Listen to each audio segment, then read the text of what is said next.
Professor Molecule and Molecular are back again with another science experiment for you. This time, we're going to be talking about ocean acidification.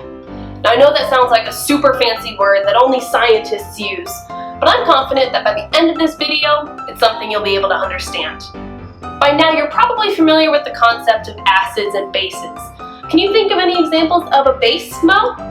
Baking soda. Yeah. And soap.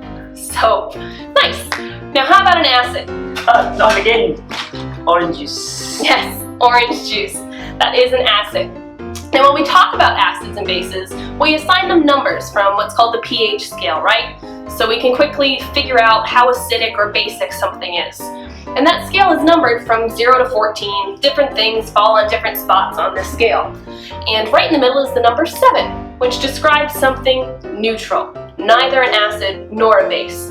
In our experiment today, we're using dish soap as a base with a pH of about 7.4, so neutral, slightly basic, and orange juice as an acid with a pH of 3.7. What does this have to do with the Sarasota Bay? Right, back on track. Right now our planet is facing loads of carbon dioxide in our atmosphere. This carbon dioxide dissolves into our oceans and our bays and actually causes the pH to lower, meaning an increase in acidity.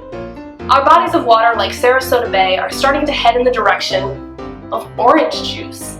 And before we sound too outrageous, you should know that the ocean currently isn't acidic. It's considered neutral still, but it is heading in the direction of becoming more acidic. And that's what we call ocean acidification. And it could mean some pretty drastic changes in the health of Sarasota Bay and oceans all around the world. So, what's our experiment this time to demonstrate the ocean acidification? So what we're going to do today is test out what happens to a clamshell, commonly found right out in the beach next door, when we put it in an acid and when we put one in a base. And this is something that'll be done over the course of however long you'd like to do the experiment, but I recommend at least 2 weeks. So to demonstrate how this works, we have a very simple experiment. You're going to need a scale, a pencil, paper to record your results. You're going to need some orange juice.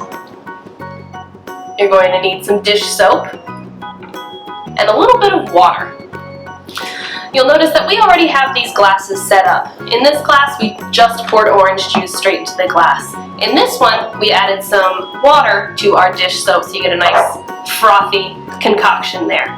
You're also going to need clamshells, and you can find these at pretty much any beach that you visit. So we have 2 clamshells here.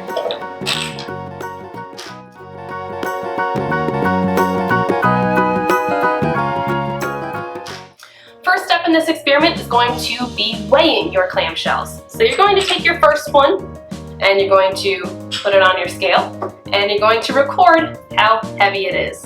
And you're going to want to do this in grams. You're also going to want to label this clamshell number 1. Remember, that's number 1. You're going to take clamshell number 2, weigh that one, and record your results.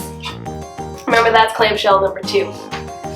So for this experiment, what we're going to do is actually put these clamshells inside of these liquids.